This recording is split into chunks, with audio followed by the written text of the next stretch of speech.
Meus amigos de Vicente Pires, Distrito Federal, Brasil, o bate-papo empresarial de hoje tem um assunto bem específico e um tema muito ainda desconhecido de muita gente da população brasileira. Nós vamos falar de geriatria. Na linguagem comum, o atendimento médico para pessoas idosas. Para a gente falar desse assunto, nós convidamos a doutora Randara, que ela é geriatra há 7 anos, mas tem 11 anos já de formada em medicina. Ela já trabalhou no Hospital Brasília por cerca de 4 anos e hoje atende em sua própria clínica. Seja bem-vindo, boa noite. Boa noite a todos, muito obrigada pelo convite, fico muito feliz. Nós é que agradecemos, doutora, e é um assunto interessante. A população ainda nem conhece esse nome geriatria, né? Quer dizer, muita gente da população. E eu vou começar fazendo uma pergunta cachapante. Por que você optou por ser uma médica da especialidade geriatra? Quando eu estava mais ou menos no 4º ano da faculdade, eu tive dúvida do que eu iria seguir. E aí eu comecei a pesquisar todas as áreas que eu ia passando, mas eu não me sentia completa. Eu sentia que estava faltando algo, porque eu gostava de ver o paciente como um todo. E aí, quando eu fui pesquisando quais especialidades que tinham essa visão holística, que tem essa visão de olhar o paciente como um todo, a geriatria foi a que se mais encaixou na visão que eu gostava e que eu me reconhecia. Então foi assim que acabei chegando na geriatria e decidindo por seguir. Qual é a principal diferença, em sua opinião, da área de geriatria para as outras áreas da medicina? Essa questão da visão holística, da visão do todo, né? O geriatra, eu costumo até fazer essa comparação, já que a gente está falando até para muitos empresários, que o geriatra é um grande gestor. Então, como qualquer empresário, ele tem que olhar todo o negócio, né? Para poder funcionar, para poder dar certo, o negócio tem que ser visto como um todo. E o geriatra, da mesma forma, não adianta ele olhar só o coração, como cardiologista, ou só o pulmão, como pneumologista. Então, o geriatra tem que fazer toda essa visão, vamos fazer essa varredura, né, do paciente como um todo, para poder fazer com que o paciente tenha qualidade de vida no processo de envelhecimento e que siga de uma linha mais tênue, né, esse processo todo que a gente sabe que muitas vezes é árduo, né. Bom, doutora, em contraplano aos países do Oriente, Japão, por exemplo, cuja valorização do idoso lá é fantástica, né? Na verdade, o idoso no Japão é tido como uma base sólida do conhecimento, do aprendizado, da sustentação. Aqui nos países latinos, e não é diferente no Brasil, existe o conceito, cultura ou algo parecido com isso, de que aqui não se gosta de velho, de idoso. E você optou por uma área geralmente para tratar com idoso. Dá para explicar um pouco isso? Sim, eu desde pequena eu sempre quis fazer medicina. Minha mãe fala que eu sempre falei, quero ser médica, quero ser médica.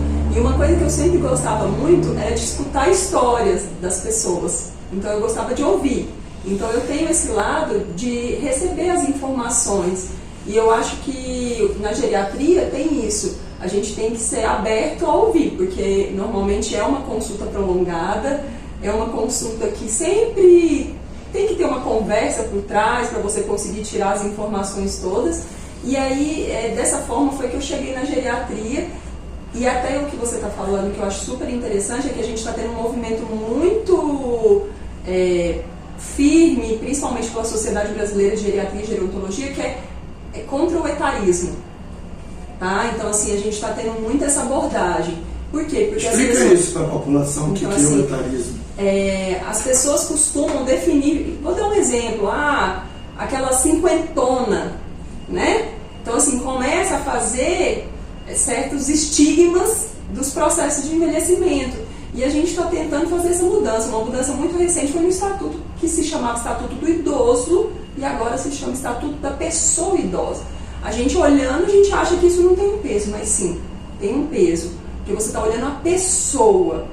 Então, aquilo dali você está vendo uma pessoa com uma individualidade que tem que ter, né? Não é a idade, é o ser humano. É o ser humano, exatamente. Essa visão humana, essa visão individualizada de cada paciente. Bom, se a gente considerar o aspecto de vida e de tempo, é natural que a pessoa idosa esteja mais susceptível à doença. Isso é uma máxima ou é uma realidade? Existem dois termos que a gente tem que fazer uma diferenciação, e eu acho importante falar porque às vezes vocês podem se deparar, né, no decorrer aí do dia a dia e fala bem disso, que é a diferença entre senescência e senilidade. Não sei se já escutaram, mas vamos explicar. Vamos explicar para o pessoal que é assim. Senescência é o processo de envelhecimento normal, sem doença, tá? Então, assim, todos nós vamos passar pelo processo fisiológico de envelhecimento. Então, isso é inexorável a todos nós, né? Mas a senilidade é aquele processo de envelhecimento em que começa a ter as comorbidades, né, interferindo nesse processo. Então, a gente sabe que tem os danos. Então, realmente essa diferença, nós temos doenças que são típicas do processo de envelhecimento. E aí, então, a gente tem que ter um olhar um pouquinho diferente. Mas nesse contexto, quando a gente fala de envelhecer saudável e tem pessoas que envelhecem tendo mais susceptibilidade a contrair doenças, como é que faz para poder ter um conceito preventivo para o envelhecimento, sair da questão do envelhecimento precoce? Sim. Eu acho que você está querendo, me corrija se eu não entendi errado, mas seria o que a gente chama de promoção à saúde, certo? Eu acho que é isso. E é uma área que eu adoro na geriatria. Então, assim, as pessoas perguntam, eu vou começar a acompanhar no geriatra a partir de 60 anos? Não, peraí, vamos começar a partir de 40, 45 anos, para você chegar aos 60 anos com um processo de envelhecimento. Com certeza. A gente tem como evitar de forma saudável que essa senescência aconteça de uma forma suave, né?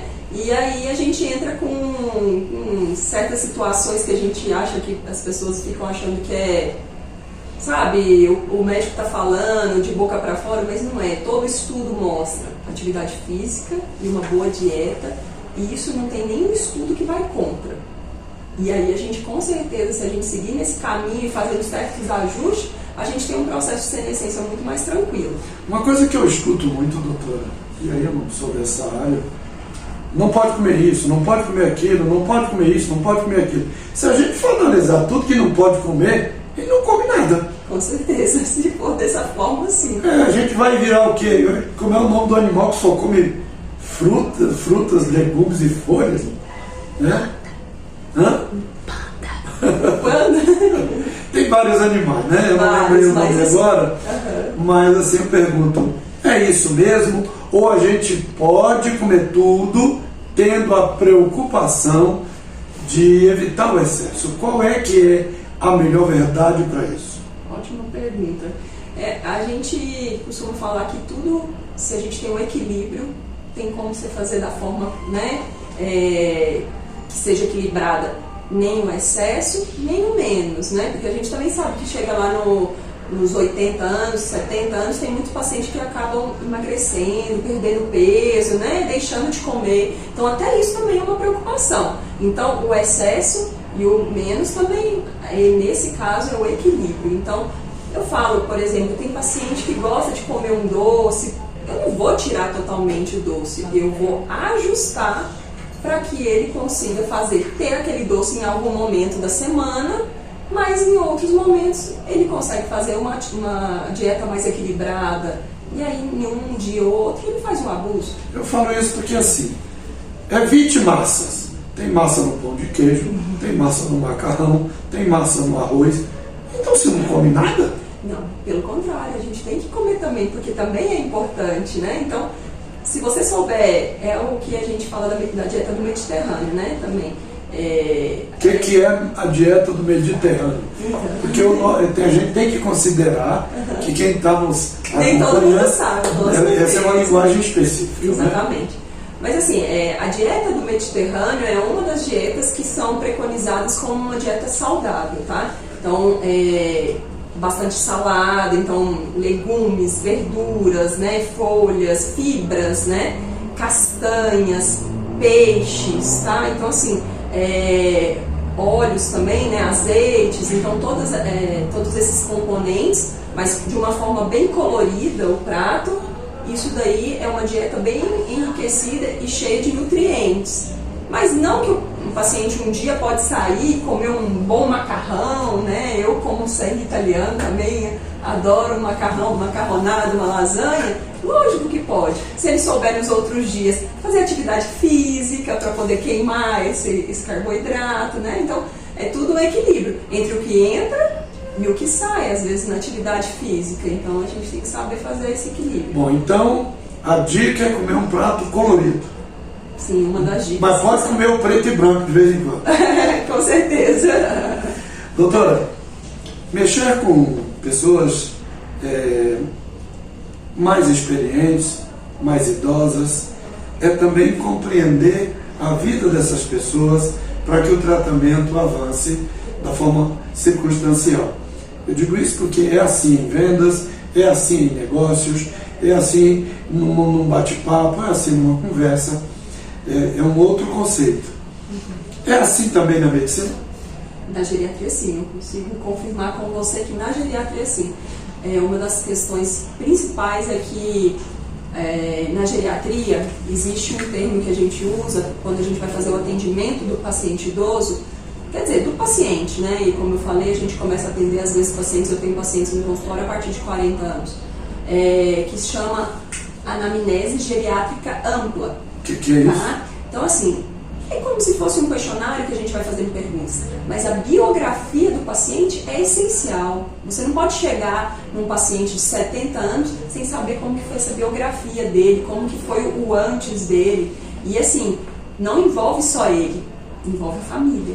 Então, na minha anamnese, por exemplo, eu preciso saber quem são os filhos e os netos. Eu preciso saber esse nome, porque o paciente se sente acolhido quando eu chego numa outra consulta e eu pergunto sobre o cachorro dele, sobre o neto dele, sabe? Então, isso daí é igual você está falando. O empresário, ele precisa conhecer, né, o terreno, vamos dizer, onde está pisando. O geriatra também precisa conhecer o paciente para poder fazer e o paciente chegar, se sentir acolhido, ter empatia e a família se sentir também dessa mesma forma. Até por um conceito de tradição, e aí eu falo muito aqui do latino, aqui do Brasil, dos nossos países aqui sul-americanos, para as pessoas envelhecer está próximo da morte. Eu discordo disso, porque eu digo para as pessoas que a morte não persegue o idoso nem o velho. A morte está aí rondando a todo mundo que está vivo. Agora, há uma realidade científica de que o envelhecimento te preconiza uma proximidade. Como tratar disso sem escancarar e sem criar um medo do médico para um tratamento que possa induzir o paciente ou conduzir ele a um temor? A gente, na Sociedade Brasileira de Geriatria, foi lançado um baralho, tá? Que é Conversa sobre a Morte. Na verdade, até foi uma geriatra, que ela é paliativista, né, que é do Cuidados Paliativos, que é a doutora Ana Cláudia Quintana Arantes. Ela começou esse curso, Conversa sobre a Morte, e aí depois lançaram um baralho, que a gente consegue, nesse baralho, por exemplo, eu sou a filha e você é meu pai, e a gente vai trocar essas cartas para poder falar quais são as situações que, num momento de morte, seriam interessantes para mim, ou seriam minhas prioridades, vamos dizer assim. Por quê? Porque tem paciente que, num momento de morte, gostaria de ficar sozinho, certo? Outros não, gostaria de ter todos os familiares próximos. Então, uma das questões é essa, a gente precisa quebrar o tabu, porque conversar sobre a morte é essencial. Mas não há resiliência sobre isso? existe, mas você sabendo fazer de uma forma acolhedora, a gente consegue normalmente fluir assim e a gente consegue ter conversas bem aprofundadas. Estou me perguntando porque eu sei que existe o seu maior medo, a sua maior sombra, a escuridão, é deixar de existir. Até porque, assim, existem pessoas que são religiosas, que acreditam que há vida após a morte. Outras entendem que a vida se acaba tudo. Então, eu compreendo que é um trato com muita delicadeza dentro de um eixo de outro. Um médico que cuida da área científica vai tratar de gente, não no aspecto científico, mas no aspecto sensitivo. É fácil conduzir isso? Não é fácil. É por isso que na geriatria, na formação nossa, nós temos, então, áreas que a gente precisa passar por essa formação, por esse preparo, né? Então, a gente tem aulas de comunicação não violenta, de saber comunicar, porque até a questão não verbal você está comunicando, né? Então, a gente tem que aprender isso. Então, na geriatria, normalmente é um perfil de médicos que já tem um pouco mais de habilidade, de comunicação, de ter esse acolhimento, né, pelo paciente, pelos familiares. E normalmente com esse preparo que as formações têm dado, a gente consegue sim abordar de forma amena. Então, eu vou te dar um exemplo. Eu, como geriatra, também lido muito com essa área que é o cuidados paliativos. O que é isso? São pacientes que normalmente têm doenças incuráveis. Terminais, né? Ou terminais. Eu até falaria que não terminal, porque o cuidado paliativo, por exemplo, um paciente que foi diagnosticado com uma insuficiência cardíaca, ou seja, o coração já não tem toda a força que normalmente precisa, já deveria fazer cuidados paliativos, porque todo mundo tem a maioria, vamos dizer, tem essa ideia errônica de que cuidados paliativos é só em fase final de vida, e não é. A gente deveria começar com essa conversa bem de forma tranquila, sabendo as prioridades, tudo isso antes, tá? Para quando chegar um momento, por exemplo, já teve pacientes que eu fiz atendimento e eles optaram por falecer em casa. Então a gente faz o atendimento e a gente consegue fazer esse acompanhamento domiciliar. Então na geriatria a gente consegue fazer isso. E aí a gente consegue fazer o quê? De uma forma assim... Eu até vou extrapolar, dar exemplos, porque não vai ser antiético, porque não vou estar citando nomes, mas já tive pacientes, por exemplo, que queriam estar perto dos familiares ou escutando um samba bem no momento de fase final de vida. Paciente que estava totalmente incomunicável, e eu falei, eu já sabia das prioridades, porque eu já conversei, eu já conhecia a biografia do paciente, então a esposa me ligou, olha, eu acho que ele está indo, não sei o quê. Eu falei assim, o que vocês estão fazendo? Estão aqui do lado. Eu falei assim, mas vocês estão aí apreensivos do lado? Não, peraí, não era isso. Ele era um boêmio. Não é isso que ele ia querer. Vamos então, liga o som que ele gosta, o samba, tome um vinho perto dele, e assim fizeram. Sabe o que ele fez? Começou a mexer os bracinhos e faleceu nesse dia. Então, assim, mas há uma autoconsciência nesse processo final? Quando abordado por profissionais que sabem conduzir, sim. Aí a gente tem que ter abertura, né? Nem todos querem falar. Só que aí você tem que respeitar. Aí a gente tem que saber respeitar. Então, tem pacientes que preferem não conversar a respeito. E aí a gente vai nessa linha. Então a gente tem que saber, enfim, equilibrar, né? Tem que saber o equilíbrio aí entre a conversa mais aprofundada e a conversa que não vai ser tão dessa forma. Doutora, você falou de situações comuns, que são situações em que há abertura, em que há o diálogo e em que há a possibilidade. Agora vamos falar de um paciente que mesmo com a autoconsciência, num processo final, ele teme morrer, não aceita e tem pavor disso. Como que é o comportamento e o tratamento de comunicação do geriatra com esse tipo de paciente? Na verdade, normalmente, nesses casos, a gente precisa entender o que está acontecendo, porque normalmente tem uma mensagem por trás disso daí, né? Então a gente precisa começar a tentar aprofundar e entender o que está acontecendo. Não é incomum, às vezes, ter situações não resolvidas que o paciente precisa resolver. E é por isso que eu estou falando assim, então você precisa ter um pouco de psicólogo nesse momento para a gente poder resolver. Mas eu estou falando, doutor, do medo mesmo. Eu não estou falando de um conceito ou de um processo. E, como você disse, alguns compreendem e preferem ficar só ou com a família. Eu estou falando daquele paciente que a morte para ele não é conceptível. Não aceita, tem medo, tem pavor. E na sua consciência profissional, você sabe que aquilo está muito próximo. Como conduzir isso? Normalmente com conversa você consegue resolver. Tá? Então assim, você conseguindo aprofundar e entender, primeiro porque você não vai conhecer aquele paciente só naquele momento, você já conhece o histórico, por isso da biografia e dessa importância. Mas em casos específicos que a gente tem como fazer até medicamentos. Então, no cuidados paliativos existe sedação paliativa. É aquele paciente que a gente tentou fazer medicamentos para poder tirar, vamos falar, o desconforto, que talvez isso seja um desconforto, né, porque está chegando perto do momento da partida, e a gente vê que ele está desconfortável, a gente tem como fazer medicações. E a depender da situação, cada caso é um caso, por isso tem que ser bem avaliado, a gente parte até para sedação paliativa. A gente dá medicamento para o paciente, ele não vai morrer mais rápido, não é isso, não existe, né? A gente sabe que a eutanásia é proibido, mas a gente consegue fazer com que o paciente fique sereno, às vezes vai dar só um soninho, entendeu? Então a gente tem que ir titulando. É muito tênue a linha que a gente vai conduzir, mas com uma boa formação, com prática clínica, a gente consegue fazer. Muito bem, agora vamos falar de coisas positivas, né? Porque nós estamos falando só de situações mais difusas, assim, mais extremas. É bom ser médico, geriatra? O que tem de positivo?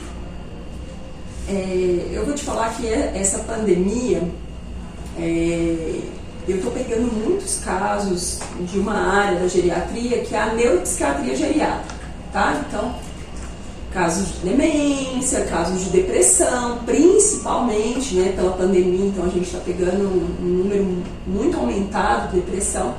E eu te falo que o reconhecimento da melhora, isso aí é gratificante. Então, realmente, até essa semana mesmo eu atendi uma paciente que ela mora, eu acho que é Paraíba, se eu não estou enganada, mas a filha mora em Padre Bernardo? Padre Bernardo, e ela estava aqui, e enfim, um quadro depressivo, e a filha trouxe, e ela já está em melhora, e o feedback da mensagem da filha, isso daí, sabe, é gratificante, não isso é motivador, preço, né? não tem preço. Então, ou um paciente, vou dar um outro exemplo, eu tive um paciente com um transtorno de ansiedade, que em 1 hora de consulta ele não conseguia ficar sentado para fazer a consulta, de tão ansioso que ele estava, ele tinha que ficar, né, perambulando ali pelo consultório. No segundo a consulta ele ficou 1 hora sentado. Na quarta que eu fiz consulta dele, que foi domiciliar, ele já estava escrevendo um livro. E aí ele depois fez a dedicatória do livro para mim. Então, assim, isso são as questões assim gratificantes, que não tem preço, né? Então a gente vê a melhora do próximo. A gente pode dizer que ser um geriatra é um segmento de aprendizado constante? Com certeza. Com certeza. É uma evolução constante, um crescimento constante. E, na verdade, não só, né, na área da medicina, mas pessoal mesmo. Então, assim, essa questão do tato com o próximo, né, e com os familiares, porque a gente tem que lidar muito diretamente, às vezes, com o filho ou, enfim, com algum parente, não com o paciente em si. É um crescimento diário, com certeza. Quais são os principais desafios do desse segmento da medicina? Essa questão do tato com os familiares é difícil, tá? Então, assim, a gente sabe que nem todo familiar consegue lidar com as situações, ou, por exemplo, a perda de um ente querido, né? E às vezes se desequilibra, e aí a gente tem que saber manusear e tentar passar tranquilidade, empatia e acolhimento, mas, querendo ou não, são pacientes que normalmente têm demandas mais constantes. Então é como um pediatra, né? Então a gente fica 24 horas ali. O fim parece o começo, é isso? Um pouco. Que recado você daria para quem está nos assistindo, está nessa faixa etária de atendimento, para que essa pessoa pudesse ser uma pessoa mais consciente, mais tranquila e que veja o geriatra como um parceiro e não como um inimigo e não como aquela pessoa dolorosa que ele tenha que descobrir as verdades ou os caminhos mais difíceis?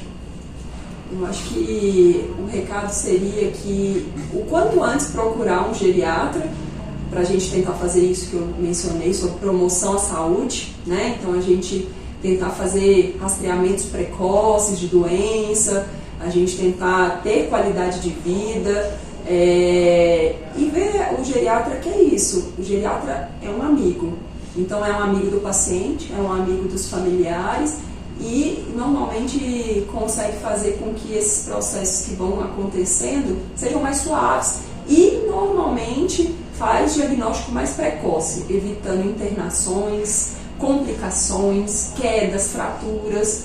A geriatria não é querendo puxar, né, para o meu lado não, mas eu falo, é uma especialidade que tem uma gama de atuação muito ampla. O geriatra fala de vida ou de morte? Das duas coisas. Porque não tem como você chegar na morte sem ter vivido bem, né? Então, eu acho que é isso. Muito bem, doutora. E meu último pedido a você, nossa entrevista está encerrando, que conselho você dá a um parente que tem um idoso em casa, para que essa relação seja propiciente para ambos? Primeira coisa, saiba escutar.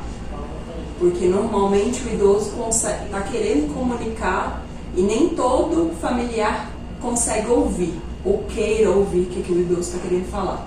E a segunda coisa, não bata de frente, saiba manejar, tá? Porque às vezes o idoso está querendo fazer de uma forma e às vezes você consegue fazer da sua forma e da forma dele ao mesmo tempo. Então a gente tem que ter um pouquinho de tato. Bom, nós conversamos aqui com a doutora Randara, geriatra e com bastante experiência. Doutora, muito obrigado pelos seus esclarecimentos, muito obrigado pelas suas informações. Nada, eu que agradeço, estou à disposição quando precisarem novamente. Obrigada, uma boa noite. Bom, espero que vocês tenham gostado do nosso bate-papo e que tenha sido proveitoso. Mande aí para os nossos contatos uma dica do que você quer que a gente faça, de que tema você quer que a gente aborde. E se já é inscrito no nosso canal, deixe o seu like, ative o sino das notificações. Se ainda não é inscrito, inscreva-se já.